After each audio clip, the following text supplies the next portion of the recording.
తిరుపతి నగరపాలక సంస్థ 5 ఏళ్ల ప్రస్థానం ముగిసింది. ప్రస్తుత పాలక మండలి పదవీ కాలం పూర్తి కావడంతో ఇక తిరుపతి నగరం ఎన్నికల మూడ్లోకి వచ్చేసింది. ఒకవైపు పాలన ప్రత్యేక అధికారి చేతుల్లోకి వెళ్తుండగా మరోవైపు రాజకీయ పార్టీలు తమ వ్యూహాలకు పదును పెడుతున్నాయి. సడలిన పట్టును మళ్లీ సాధించాలని వైసీపీ, అటు క్లీన్ స్వీప్ చేయాలని కూటమి పార్టీలు ఎత్తులకు పై ఎత్తులు వేస్తున్నాయి. పక్కా ప్లాన్తో కథన రంగానికి సిద్ధమవుతున్నాయి. అసలు తిరుపతి మున్సిపల్ చదరంగంలో ఎవరి పావులు ఎలా పడుతున్నాయి? Let's watch this story.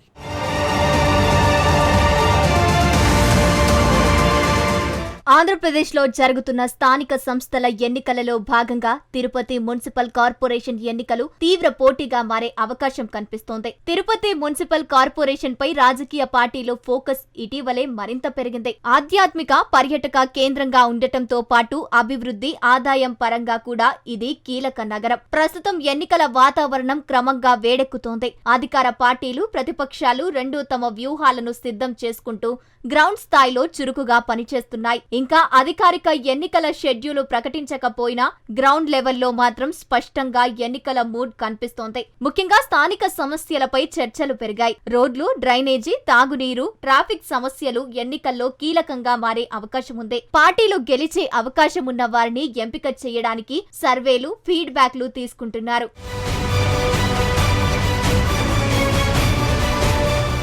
Tirupati municipal corporation లో 50 డివిజన్ల సీట్ల కోసం ఈసారి తీవ్ర పోటీ కనిపిస్తోంది. గతంలో 48 సీట్లను వైఎస్ఆర్ కాంగ్రెస్ పార్టీ గెలిచింది. ఒక్క డివిజన్ లోనే టీడీపీ జెండా ఎగురవేసింది. అయితే ఇప్పుడు కూటమి రాజకీయాలు, స్థానిక సమస్యలు, అభివృద్ధి హామీలు ఖచ్చితంగా ఓటర్లను ప్రభావితం చేయనున్నాయి. ఈసారి ఎన్నికలు వన్ సైడెడ్ కాకుండా క్లోజ్ ఫైట్ గా ఉండే అవకాశం ఉంది. వైఎస్ఆర్ కాంగ్రెస్ పార్టీ కేడర్ బలంతో ముందుగా ఉన్న కూటమి పార్టీల రాజకీయ శక్తి మళ్లీ సమీకరణాన్ని మార్చే అవకాశం ఉంది. తిరుపతి కార్పొరేషన్ పీఠాన్ని నిలబెట్టుకోవడం భూమాన ఫ్యామిలీకి ఇప్పుడు గౌరవప్రదమైన అంశం. గత 5 ఏళ్లలో నగరంలో చేసిన మాస్టర్ ప్లాన్, రోడ్లు, స్మార్ట్ సిటీ పనులు, సుందరీకరణను ప్రధాన ప్రచారాస్త్రాలుగా మార్చుకోవాలని వైసీపీ భావిస్తోంది. అదే సమయంలో తమపై కక్షపూరితంగా కేసులు పెడుతున్నారని, రాజకీయంగా వేధిస్తున్నారని విక్టిం కార్డును ప్రజల్లోకి బలంగా తీసుకెళ్లాలని భూమాన కుటుంబం స్కెచ్ వేశారు.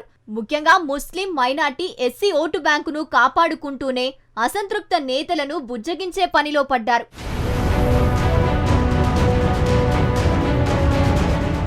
మరోవైపు కూటమి పార్టీల దశాబ్ద కాలం తరువాత కార్పొరేషన్ పై జెండా ఎగురవేయాలని ఉవ్విళ్లూరుతున్నాయి. గత పాలనలో జరిగిన భూ కబ్జాలు, టీడీఆర్ బాండ్లు, టీటీడీ నిధుల దుర్వినియోగం వంటి అవినీతి, అక్రమాలని ఎండగట్టడం ద్వారా ఓటర్లను ఆకట్టుకోవాలని చూస్తున్నారు. ఎమ్మెల్యే ఆరణి శ్రీనివాసులు జనసేన కేడర్ ను, టీడీపీ ఇన్ఛార్జీలను ఏకం చేసి వైసీపీ వార్డు కోటాలను బద్దలు కొట్టాలని ప్లాన్ చేస్తున్నాయి. ప్రభుత్వం చేస్తున్న సంక్షేమ పథకాలు, స్థానిక సమస్యల పరిష్కారమే తమకు శ్రీరామ రక్ష అని కూటమి నమ్ముతోంది. ఎన్నికలు జరిగే వరకు ప్రత్యేక అధికార పాలన కొనసాగించాలనే ఆలోచనలో ప్రభుత్వం ఉన్నట్లు తెలుస్తోంది. ఈ గ్యాప్ లో గ్రౌండ్ లెవెల్లో పట్టు పెంచుకోవాలని అన్ని పార్టీలు చూస్తున్నాయి. కార్పొరేటర్ల పదవి కాలం ముగిసినా ప్రజలతో టచ్ లో ఉండాలని అభినయ్ రెడ్డి తన అనుచరులకు ఆదేశించారట.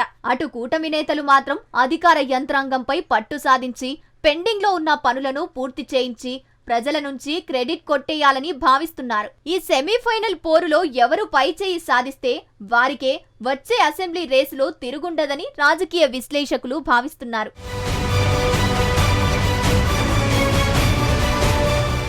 గతంలో కార్పొరేటర్లుగా ఉన్న వారిలో నమ్మకమైన వారికే మళ్లీ టికెట్లు ఇవ్వాలని, వ్యతిరేకత ఉన్న చోట కొత్త ముఖాలకు దింపాలని భూమాన భావిస్తున్నట్లు సమాచారం. అయితే కూటమి నేతల్లో ఆశావహులు ఎక్కువగా ఉన్నట్లు తెలుస్తోంది. కూటమి పంచాయతీ సక్రమంగా జరిగితే మున్సిపల్ ఎన్నికల సీట్ల సర్దుబాటులో 50 డివిజన్లకు గాను జనసేన 20, టీడీపీ 25 స్థానాల్లో పోటీ చేయాలని భావిస్తున్నట్లు విశ్వసనీయ సమాచారం. అదేవిధంగా బీజేపీకి 3 నుంచి 4 సీట్లు కేటాయించే అవకాశం ఉన్నట్లు తెలుస్తోంది. తాజా మాజీ కార్పొరేటర్లు జంపింగ్ కు అవకాశం ఉన్నట్లు స్పష్టంగా తెలుస్తోంది. కొంతమంది వైసీపీ మాజీ కార్పొరేటర్లు టీడీపీ లేదా జనసేన తీర్థం పుచ్చుకుంటారనే టాక్ బలంగా వినిపిస్తోంది. మరోవైపు మేయర్ పీఠం రిజర్వేషన్ ఈసారి మారే అవకాశం ఉందన్న ప్రచారం జోరుగా సాగుతోంది. దీంతో ఆయా సామాజిక సామాజిక వర్గాల నేతలు పైరవీలు మొదలుపెట్టారు. మొత్తం మీద తిరుపతి కార్పొరేషన్ ఎన్నికలను అన్ని పార్టీలు సెమీఫైనల్ గా భావిస్తున్నాయి. మొత్తానికి అధికారిక ప్రకటనకు ముందే తిరుపతిలో